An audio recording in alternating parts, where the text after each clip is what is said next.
Okay, so it's been so long. I know you've missed both Dana and I's escapades together. So welcome to another episode. We have no idea what we're going to talk about because that's usually how that works. And we were starting to talk about it, and I was like, "Shh, hold on, let me hit record because that's good stuff." So we haven't actually formulated what we're talking about. So basically, just enjoy the ride. So yes, the adventure. The adventure of us being radically honest. You know what? It's been so long, I forgot that was the theme. Yeah, because it's been like 3 or 4 months since we've actually done an episode. I know. It's hard to believe it's been that long. And yet at the same time, it also feels like 2 years because my life has changed like so much. Oh my God, so many things.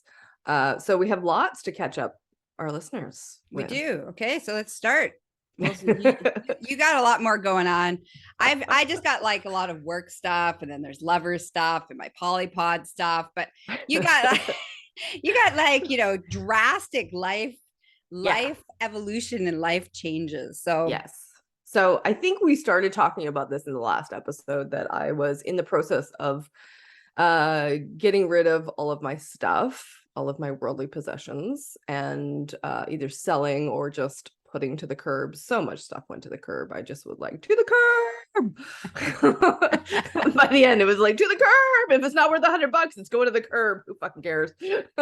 Right. So that was like a really big journey in and of itself. The whole process of letting go and figuring out what each of those pieces meant, right? So you and I have talked, obviously we've talked through all of this along the way, but highlight reel for you, the dear listener, highlight reel, the two pieces that I would say were like the hardest to get rid of were, of course, my cats, who I love and adore, and they're the cats, and they're my bangles that I had always wanted to have bangles, and they're so sweet, but they're also so evil. So they were also, for the audience, they were bitches. They were. But they were bangles, so they were allowed to be. Right. If you're going to incarnate as a cat, definitely come back as a bangle, because you will be spoiled to beyond belief. So that was hard in and of itself because they're my cats and I love them. But then the other one that was surprised me was like, okay, well, hold on. The audience is going to want to know. So why? I'm not sure they really know why you're getting rid of your worldly possessions. I don't think they have any backstory. Like, I thought we talked about this, but yes, I mean, they may be just dropping in. It might be new, right? So let's give them a little backstory of like, why did you, or did you run away and join the circus? Or are you becoming? It feels like it. Are you becoming a monk? Like, why are you giving all of you? Maybe become a priest? Like, why? Yes, I've joined another cult, Gaia. Why? The audience is like, why did Dana start giving away all of her things? This is why I need you. Keep me in check. I was like, just pick up for where I am. Just join me where I am. Okay. So divorce. Well, I'm in the process of divorcing my now ex-husband. Mm-hmm. And that relationship had kind of come to an end. Yes.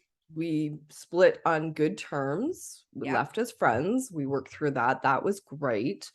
And then in the process of splitting, I realized that, I had been saying for years, I can work anywhere. And I've also said for years, I hate Canadian winters. So this year, I decided July 1st, I was going to take a full year to do a walkabout. Mm-hmm. I have no idea where I'm going. I don't have a lot of plans other than maybe my next place that I'm staying. It's rather crazy, extreme, but that is how we roll. It's definitely how I roll. So yes. So in doing this, I needed to sell off all of my stuff because it's just not worth putting it in storage. I don't even know if I'm coming back. So that's not worth it.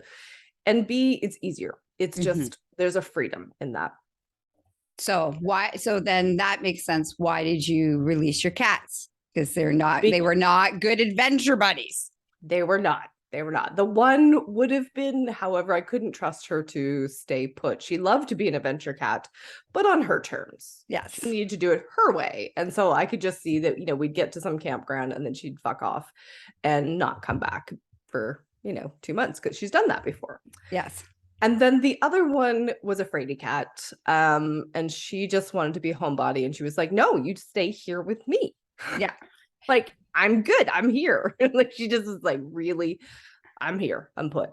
So we got her a place where she's got some stability. She's got people to rule over. And the first cat, Maisie, who is bitchy cat, she also has some new slaves to boss around.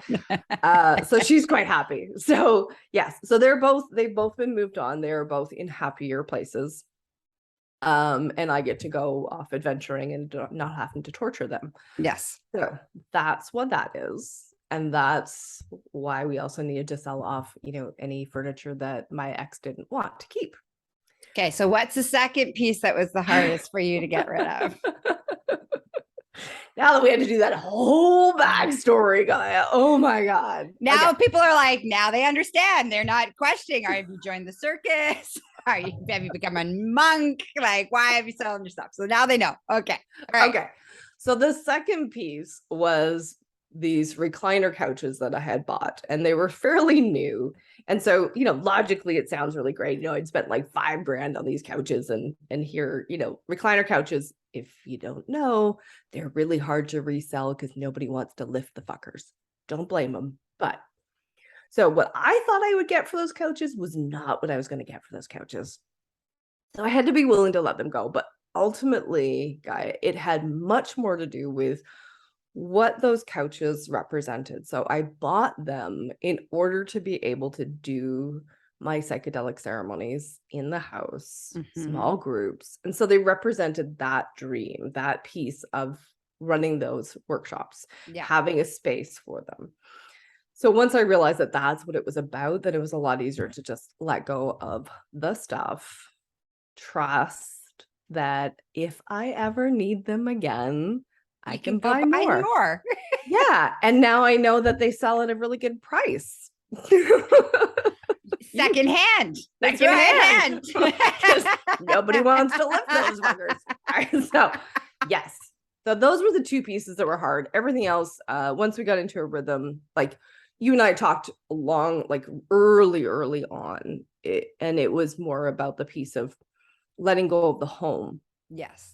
I'd been a homeowner for 25 years. And so letting go of that idea of, my home is my retirement, it's my security, it's that piece of I made it, this is what you're supposed to do, get the house and the white picket fence and the, all the things. Instead of kids, I had cats. So, but letting go of that idea and thinking that somehow that I'm not secure because I don't own a house. Yeah. So once we got through all of that, then I was like, woohoo, I am ready to hit the road and figure out how to do this. Yeah. So. And she's not even lying about that.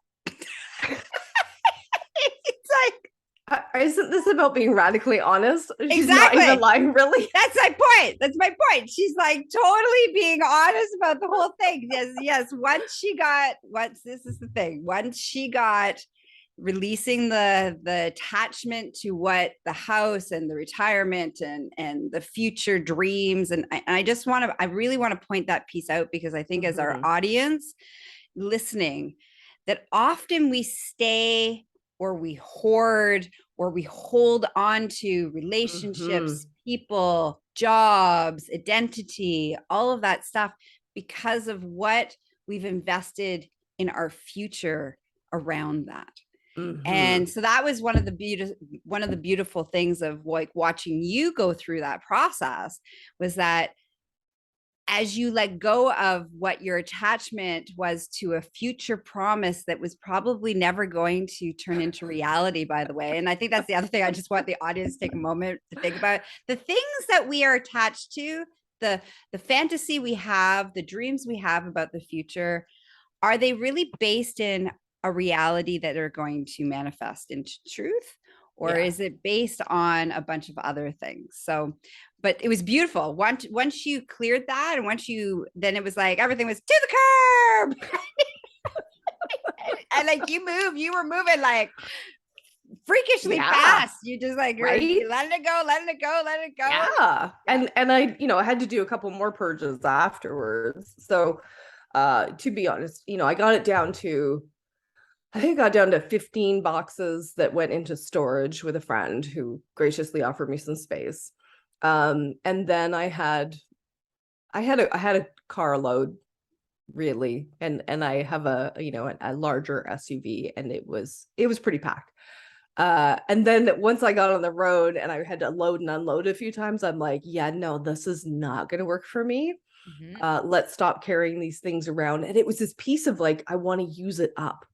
I was trying to use up the food that I had that I knew my ex was never going to eat. And so I brought that all with me. And eventually I was like, all right, who can I give this to or dump it or whatever? And then I literally emptied half of my car at my brother's place.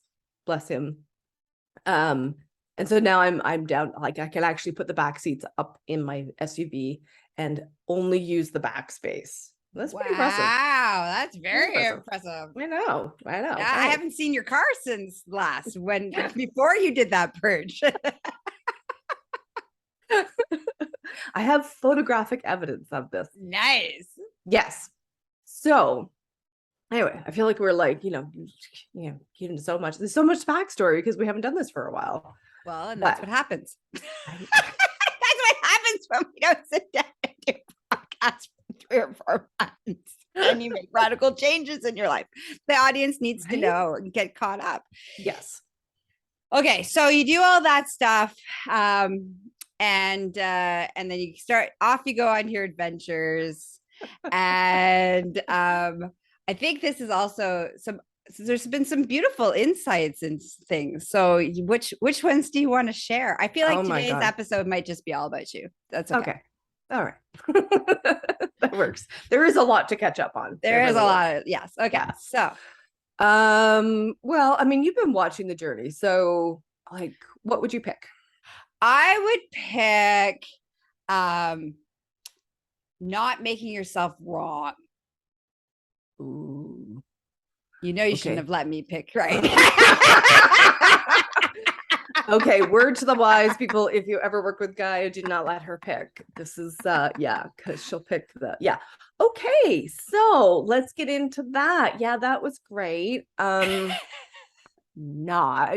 Absolutely not. It was so not fun, but it is an important lesson because there's and these pieces, right? So this has been an integral piece that has circled around and around and around in my life. And I had an incident. So here for you, dear listener, here's what's happened. One of the things that I tried was pet sitting so that I'd have a free place to live. Free. Yeah, not very free, because the place that I stayed at had a zoo. Okay, their words, not mine, but it really was. So we got 2 dogs, one of which is blind and deaf. The other is a lab puppy, not even a year. So getting close to a year, but not. So you can imagine, high energy level. 2 cats that live in the basement that can't be let out with the dogs because the one dog, the Helen Keller dog, will attack the cats. That becomes a mess. And then 2 rats, and the one rat is has a tumor the size of a lime. We don't know if the rat's going to survive. So this is what's going on. Oh, by the way, and it's really important. Let's do a little more backstory. Okay. That this is the first pet sitting gig she decides to take. She doesn't do a cat. Well, it's somebody that I knew. Yeah. So I needed to get trying to get in on the pet sitting gig world when there's limited pet sitting gigs in Canada. So that's why, in fairness.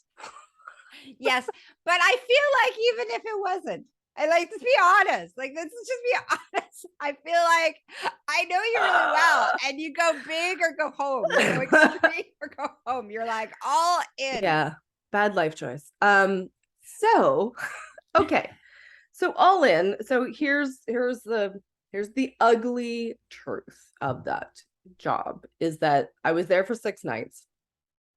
I have issues with sleep deprivation. That's what got me into trouble for 2020, being really sick. So I'm coming into this where I'm sensitive to lack of sleep. Okay. Now we have a puppy, and we have a Helen Keller dog, and we have all these other animals. And the 2 dogs wake me up 3 to 4 times a night. Mm-hmm.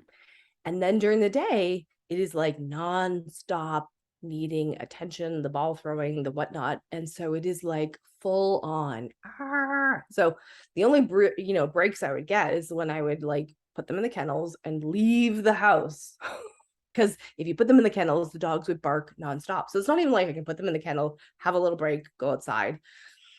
No, it was nonstop. So by day 5 or 6, whatever it was, I got there on the Monday, and by Saturday I was a zombie. I was an absolute zombie because I didn't have sleep. So I screwed up. I will own this. I screwed up on the last day. I forgot to water said animals. I know. I realize that in hindsight, but in the moment it was just like, the dogs, yes, because they, they don't let you get away with not doing anything. But I forgot the cats and the rats. Mm-hmm. So the owners get home and they're like, why does nobody have any water? Like, this is really weird. And so I went into this huge spiral of feeling shame, feeling guilty, making myself wrong for days. Yes, that's ugly. In fairness, it stuck in quite a bit because I was sleep deprived, and it's harder to get out of those loops when you're in that sleep deprivation.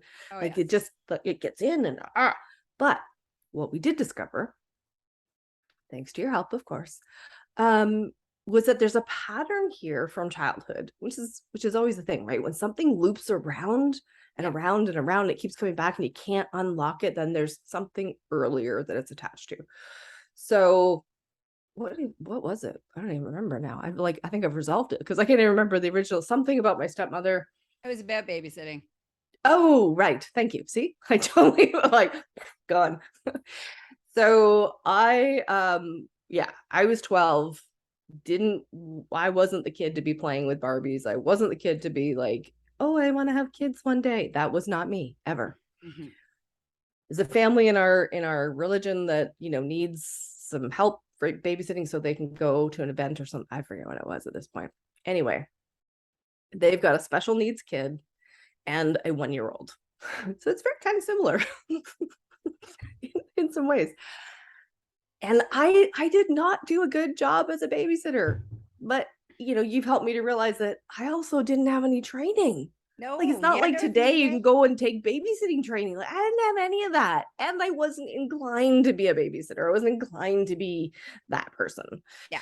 So, I had, I put the baby in her room, and then apparently she took off her diaper, as a lot of kids are prone to do, and painted the walls with her poop. Yes, which is a very similar thing that children do on a regular basis. So yes. It's not like life-threatening or any of those kind of things, but it is what it is. But again, and I need to reinforce this for anybody who's listening, just to give it for a moment in case somebody gets triggered by some of the conversations that we're having, is that this is really important part of the whole idea is that making no one wrong. And so if you're listening and you may have done some of the things that we're talking about and you feel shame, we lovingly give you permission to release that shame, and to reach out to both of us to help you move through that shame. And also, if you're having any judgment right now while you're listening to this, I lovingly invite you to lean into your judgment within yourself to see where does that really live. Because no harm was done in any of these circumstances or these situations. So it's really important that, maybe you look at where that might be living within you. So that's my loving invitation to you right now as you're listening. Thank you. To lean into those places. Okay, carry on. Okay. So as a result of that, I was never asked to babysit again. Mm-hmm. Yay. So that was good. However, what then proceeded to happen is that my stepmother, who was a narcissist, proceeded to shame me for at least the next month. And then, we identified from there, or I identified from there, that there were multiple instances in which she would set me up to fail and then shame me. Yes. And she would do this over and over again. And so it locked in this pattern for me where I do something wrong and then I proceed to shame myself for a long time afterwards. And like, really, like, I might as well just get the whip out and flog myself because it would be faster and easier and less painful. So that pattern, realizing that pattern, my water bottle is ejaculating on me. Notice that she said the first inappropriate word of our show today. I just need to point that out. She talked about ejaculation, not me. Don't put soda water in these bottles that are closed up, because then they just spout out this. Yes. Oh my God. Seriously. Okay. I'm gonna put that down. Yes. Because that's annoying. Where was I at? Oh, just the pattern, the realization that basically the pattern is that you are forced into something that you don't want to do. Then you figured out if you do a poor job, no one ever asked you to do it, so that's a win. But then on the secondary part of that is that you then get shamed horribly for it, and you feel awful. And so as throughout your life, that pattern has kind of continued, and so it was really quite beautiful getting to that place of understanding where that pattern came from. So now you can just course correct it because you did all the healing, all the releasing, and all the things and the recalibration so that you can do that. Yeah. And so now it's a matter of, okay, so if a situation or an opportunity is not a hell yes, it needs to be a no. And it's okay to lean into the no initially, because that's really the dynamic. So yes, I wanted to look at doing pet sitting, but this one was not a hell yes, because I'm not crazy about dogs, let's face it. And then to have 2 high needs dogs, it was just too much to take on. So that's where the no was, that I wasn't really acknowledging. And then halfway in, there wasn't anything set up for like, hey, I'm in crisis, I need help. There was nothing on that end for me to like reach out to them, and because they're in California, I'm in Toronto, I can't like, hey, you need to come back. So those kinds of pieces, learning to say no in the beginning, as opposed to putting myself in this situation where I end up playing out this dynamic of screwing it up in order to try to get out, even though I couldn't get it. It's interesting. It's so interesting, the patterns, right? Yeah. Our subconscious mind is a bit of a fuckwad, seriously. I was gonna say. Yeah. Oh, is it ever? Oh my God. Fucking I'm so glad we're talking about your life right now. We'll get yours next. Not to worry. The next episode, stay tuned while we probe Gaia's life and all her fuckwad of a subconscious brain. Yes. Okay. So that was really beautiful, because it is a pattern that has played out. And I can think of multiple instances in which I've screwed something up royally and then felt shame for months. Yeah. Like months of feeling bad. And that is just like, no, not needed. No. Just not needed. So I'm super excited. It was painful.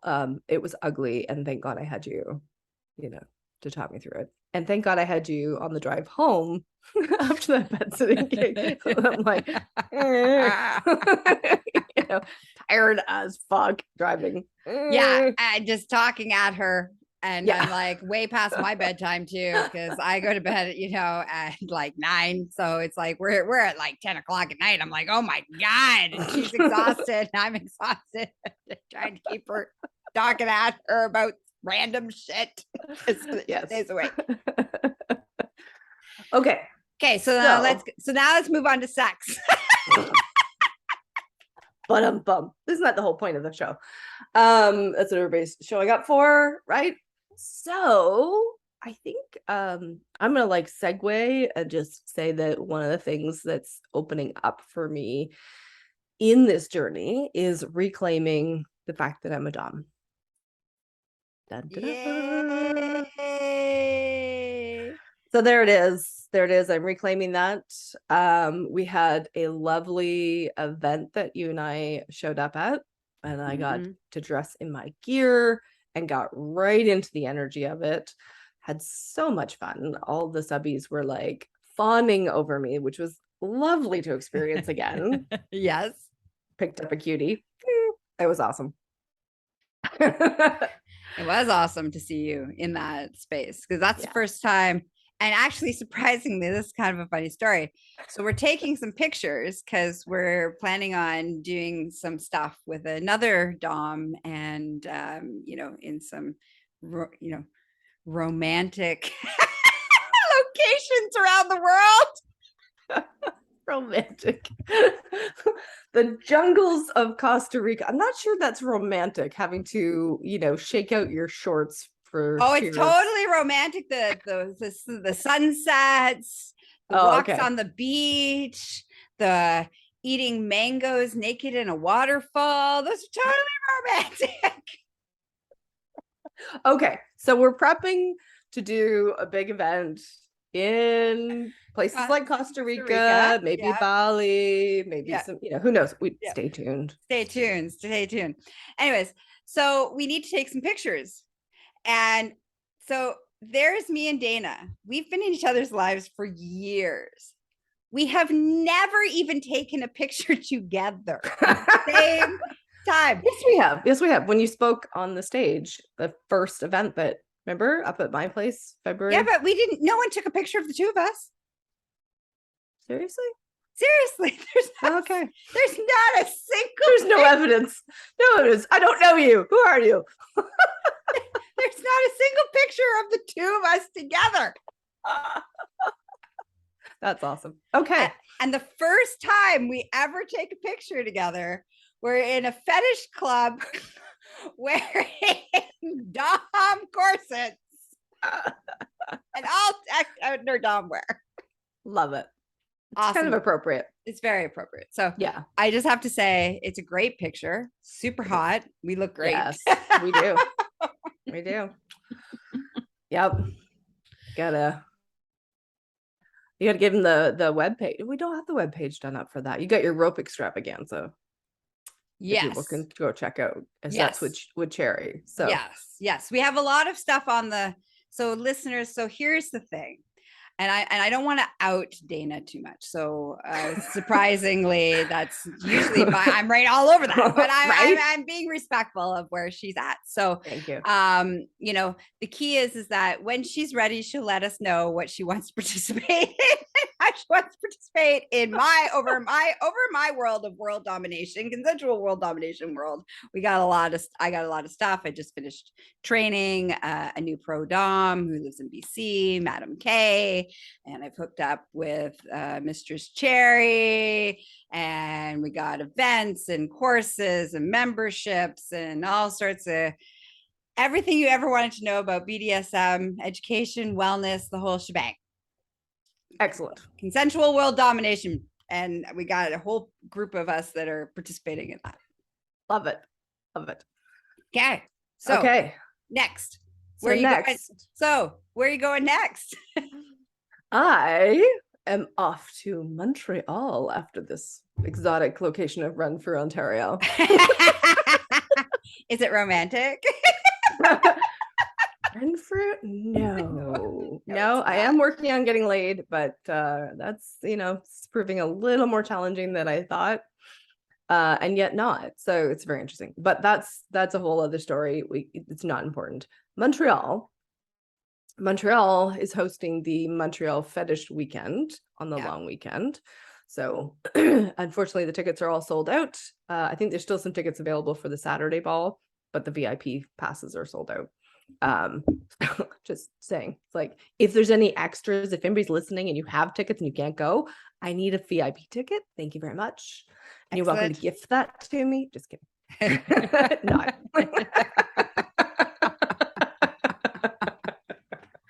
Yes. So I'm going to bring all my Dom energy. It's gonna get dressed up in my Dom corset and look for some submissives to have some fun with. Nice.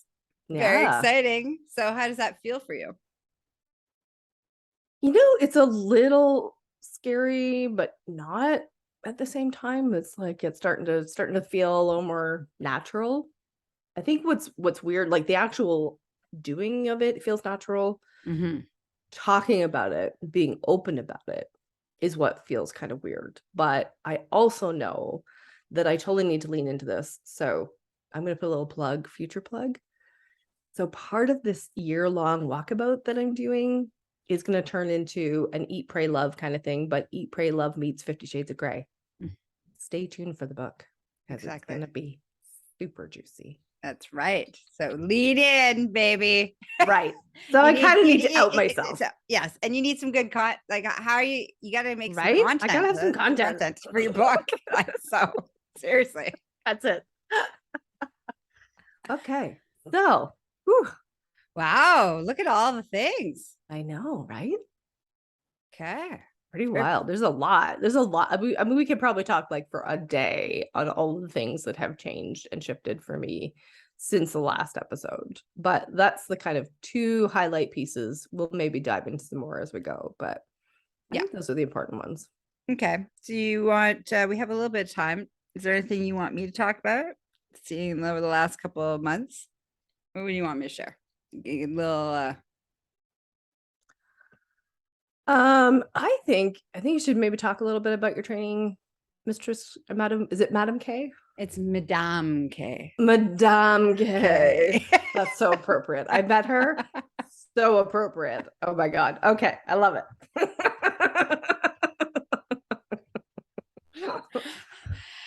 So that was a very intense experience. It was beautiful. It was amazing. There were so many wonderful moments, but on a, in line with, leaning in and being honest and, talking about from my perspective, there is history between me and Madame K that triggered a lot of stuff from childhood.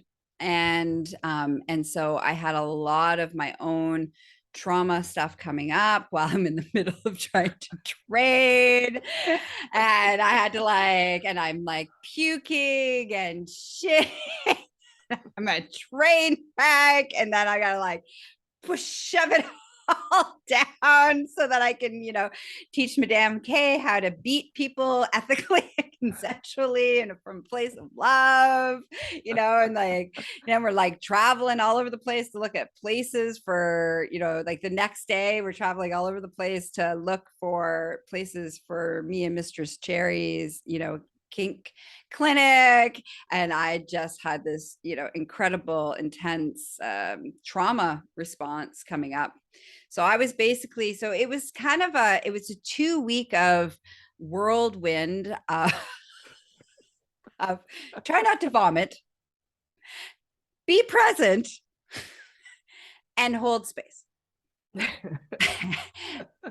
again, don't vomit on anybody today. It's a good day when you don't get vomited on, that's just thing. So I managed to kind of shove all of that down because I knew that I needed to be present to do the training, because training is intense and BDSM training is extra intense because you have a lot of moving pieces. You have the actual BDSM kink fetish acts that you're learning, and then you have all the psychological and emotional understanding of why everybody's doing what they do, and and each person is different, the motivator behind why they're doing what they're doing. So you could spank one person, but the reason why that one person likes to be spanked is different from every other person on the planet that wants to be spanked.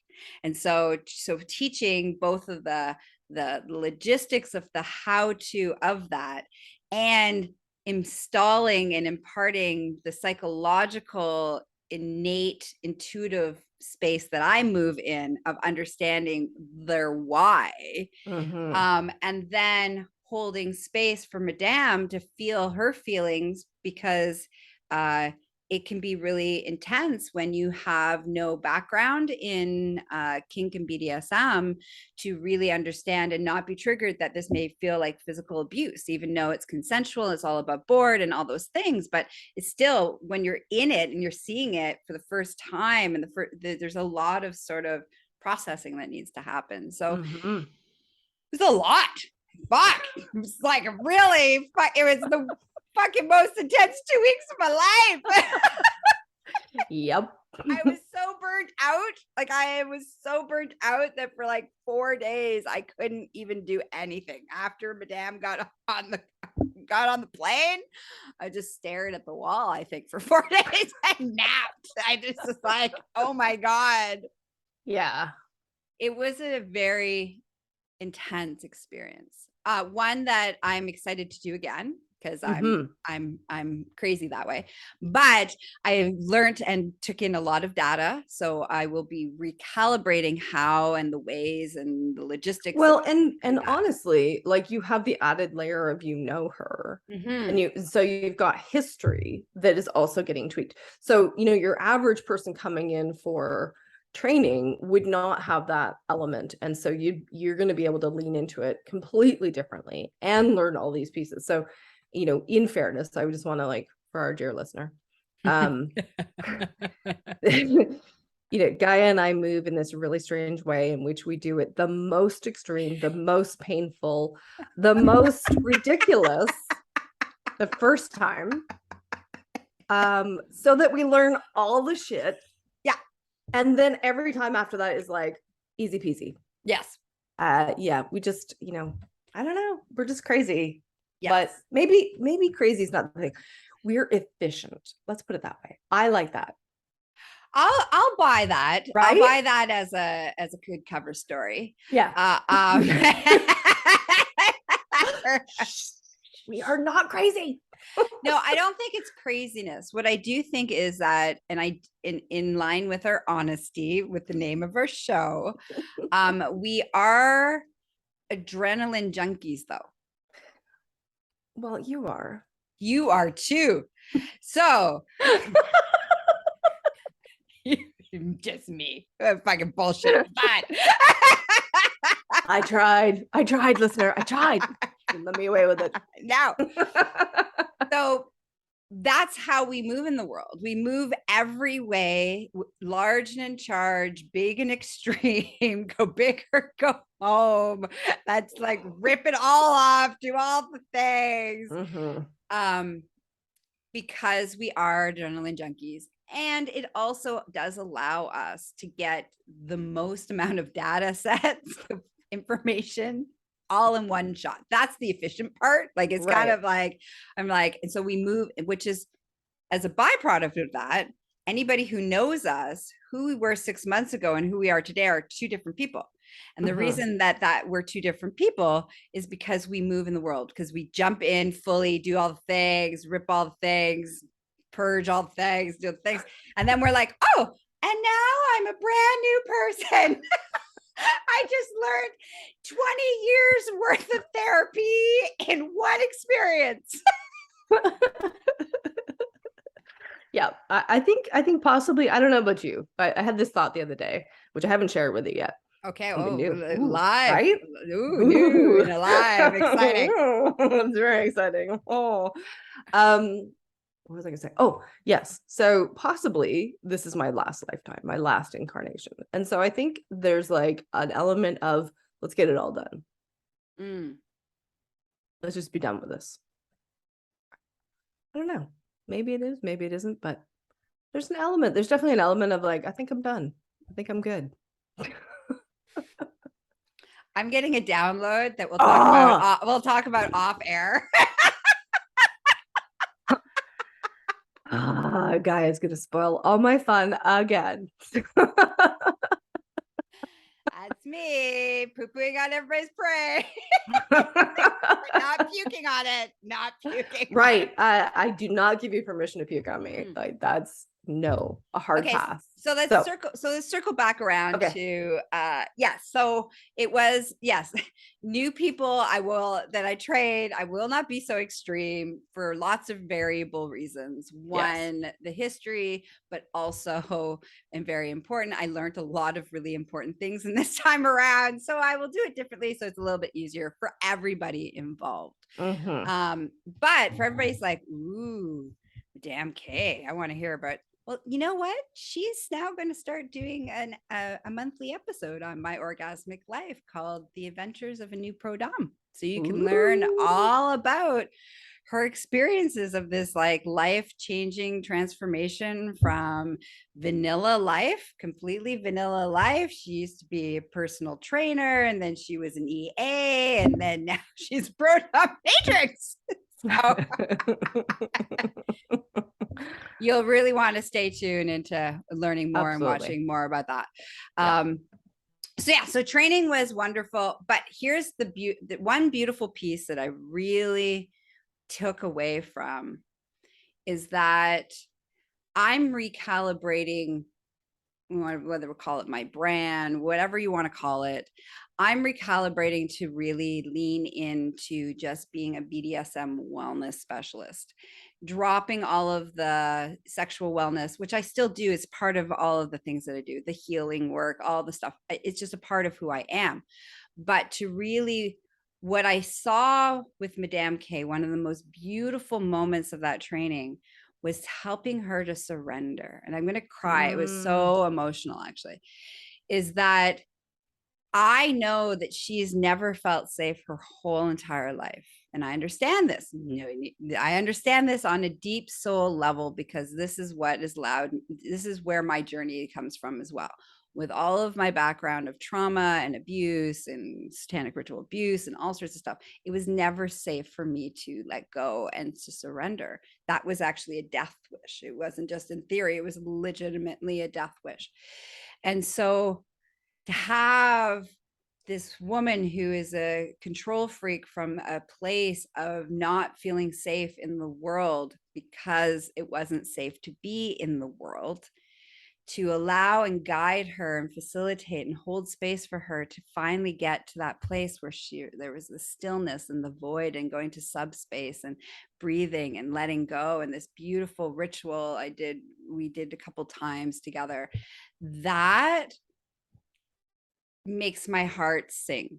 And so that is what I want to utilize my beautiful gifts of healing and transformation and holding space and magic and all the things that I do, is I want to help people heal on that level. I want people to be able to feel safe enough to let go, to feel safe enough to surrender. Because as you've probably if you've been paying attention to both Dana and I, our biggest journey has been in the journey of surrender, in the journey of letting go, surrendering to the universe, surrendering to the moments, not being an uber control freak, surrendering to each other, surrendering to life. Yeah. And the more we surrender, the more powerful we become. It's not if we give up surrender is not about giving up your power. It's about knowing who, where, and when it's safe to let go. So somebody else can have you and hold you and be there for you. And so that is the beautiful one of the huge transformations for me through that training Madame K was, that is why I'm here. I am here, all of the pieces, all the extremes, all the great things that I have done in my life to be able to feel safe, to surrender, to let go of control, is to help facilitate others to be able to do that. It is beautiful, right? It's so beautiful. Yeah. And so stay tuned to how that will evolve from a business standpoint, and how that will evolve as far as My Orgasmic Life. I imagine My Orgasmic Life isn't going to change much. It's just going to hear a lot, there'll be moments of, like I do always, some healing, some relationship stuff, lots of my sexcapades, And most of my sexcapades, if you've been listening lately, are all kink BDSM related anyways. Yeah. There is a big theme. I haven't had vanilla sex in a really long time. And if I do, it's not content worthy. What is vanilla sex anyway? Well, technically, it's doing it missionary position with the lights off. But see, that's anything above that could be kinky. It's very, yeah. That's it. Okay. That's a whole other conversation. It is. Okay. All right. So anything else we want to share with the audience before? I think that's lots for today. Okay. Really?